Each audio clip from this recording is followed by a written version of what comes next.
Hello, it's Grandma Ray. I love children, I love books, and I especially love reading books to children. In this video, I am reading and recommending Journey Cake Ho! This book was written by Ruth Sawyer, and the pictures were by Robert McCloskey. Here we go. There were three of them. The old woman, Mary, the old man, Grumble, and Johnny the bound-out boy. They lived in a log cabin t'other side of Tip Top Mountain. There they are. You see them? There's the woman and the man, and there's Johnny. The old woman took care of the wool. She carded and spun and did it. She laid the fire, tended the griddle, churned the butter, and sang at her work. The song she liked best ran this wise. Ho for a Johnny cake, quick on a griddle bake, sugar and salt it, turn it and brown it, Johnny come eat it with milk for your tea. Well, that's a fun little song to sing while you're working, isn't it? That's wonderful. The old man tended the garden patch, sheared the sheep, milked the cow, felled the trees, sawed the logs, and grumbled at his work. The grumble he liked best was, a bother, a pest, all work and no rest. Come winter, come spring, life's a nettlesome thing. He's grumbly, isn't he? You see the chickens? Got some chickens over there, and he's working in the corn. In the garden, not just the corn. And what about Johnny? He split the kindling, filled the wood box, lugged the water, fed the creatures, fished the brook, and whistled at his work. One tune was as fine as another to Johnny. Looky there. It looks like the animals are excited to see him, doesn't it? He's feeding them. Their whole world lay close about them. There were the garden patch, the brook, the logging road that ran down to the valley where the villagers lived, and the spruce woods. On the tallest tree sat Raucous, the sentinel crow, watching and waiting to call when surprise or trouble was near. Nothing happened for a long, long time. They lived snug like rabbits in their burrow. Then, see, there's the road. They're all the things they need just right around their cabin. One night, a fox carried off their hens. Caw, caw! Called the crow, but it was too late. The next night, a wolf carried off the sheep. Caw, caw, caw! Called the crow, but it was too late. Uh-oh. Well, what are they going to do without their chickens and without their sheep? There came a day when the pig wandered off and got himself lost. Last of all, the cow fell into the brook and broke her leg. All that day, the crow cawed and cawed and cawed. Well, they ran into a lot of trouble all of a sudden, didn't they? That night, the old woman said, shaking her head, trouble has come. The meal chest is low, the bin is near empty. What will feed two will not feed three. The old man grumbled and said, Johnny, 'tis likely you'll be leaving us on the morrow and finding yourself a new master and new ma'am. Uh-oh. Johnny was working for them, but if they don't have enough to feed him, they can't have him anymore. He's going to have to find somebody new to work for. The next morning by sunup, the old woman had run together a piece of sacking and put straps to it to hold Johnny's belongings, a knife, some gum from the spruce trees, his shoes, and a washing cloth. On top went the journey cake that had been baked for him. It was large, round, and crusty hard. Now be off with you, said the old man, grumbling. What must be, must be. Off with you, and luck follow after, said the old woman sadly. Aw, they're sad to see him go.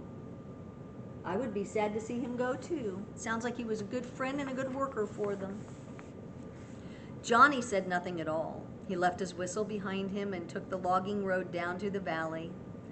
Right foot, left foot, right foot, left foot. He was halfway down and more when the straps on his sacking bag broke loose. Out bounced the journey cake.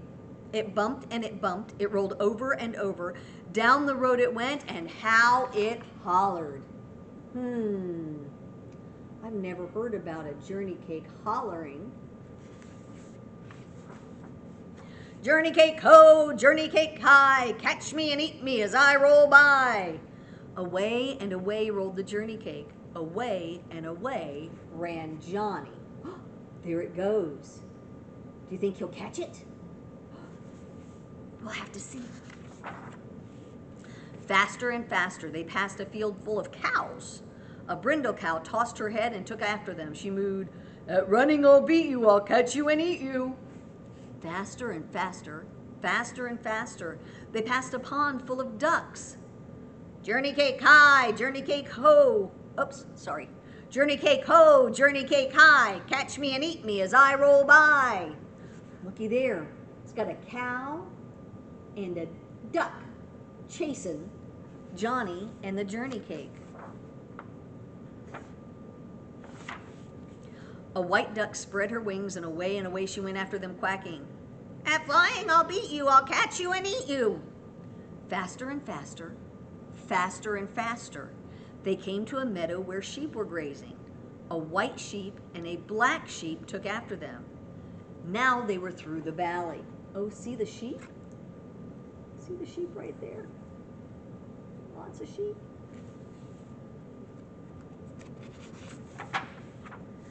The road began to climb. Slower and slower rolled the journey cake. Slower and slower ran Johnny, the brindle cow, the white duck, and the two sheep. Journey cake high, journey is long, catch me and eat me as I roll along. They passed a wallows, a spotted pig herd, and came a grunting. Oh, look at the spotted pig. He's kind of cute. They passed a barnyard, and a flock of red hens flew over the stump fence, squawking. Slower and slower, higher and higher. It's hard to run uphill, and so it makes you go slower and slower. At last they came to a mountain pasture where a gray donkey was feeding. Now the journey cake was huffing and puffing. Journey cake high, the journey is long. Catch me and eat me as I roll along. The donkey was fresh. He kicked up his heels and brayed, "Now I'll show I can beat you. I'll catch you and eat you." They're tired out, but the donkey isn't tired. Think he'll catch them and eat the journey cake? Higher went the road. Slower and slower, slower and slower rolled the journey cake, t'other side of Tip Top Mountain. Slower and slower and slower, slower and slower came the procession, with Johnny at the head. Huffing and puffing, they circled the spruce woods. From his perch on the tallest tree, Raucous the crow let out a surprise warning. Caw, caw, caw! Johnny heard. He stopped all of a quickness. There was the brook. There was the garden patch. There was the log cabin. He's back home. He's back home where the lady and the man were. He was home again. The journey cake had brought him to the end of his journey. The journey cake spun around twice and fell flat. "I'm all a tucker," it hollered. "We're all of a tucker," cried the others. The red hens found a house waiting for them. The cow found her tether rope. The pig found a sty. The duck found a brook. The sheep found a place for grazing. And the donkey walked himself into the shed. Well, they all found places there at the same place where Johnny and the lady and the man lived. The old woman came a-running. The old man came a-running. Johnny hugged them hard. He found his whistle again and took up the merriest tune. Wee-hee, wee-hee, he whistled. He hopped first on the right foot, then on left foot. When he had his breath, he said, "Journey cake did it. Journey cake fetched me and the cow and the white duck and the black and white sheep and the flock of red hens and the pig and the gray donkey. Now they are all yours." They're all happy, aren't they? I would be too. That's wonderful. The old man forgot his best grumble. The old woman picked up the journey cake and went inside to freshen it up on the griddle. She went singing the song she liked best. "Warm up the journey cake, from now on it's Johnny cake. Johnny, come eat it with milk for your tea." That's a fun little song. Wasn't that a fun story? I hope you liked it. If your grown-ups want more information about this book so that they can get one for themselves and for you, that information's in the show notes. I hope you'll join me again sometime. Bye-bye.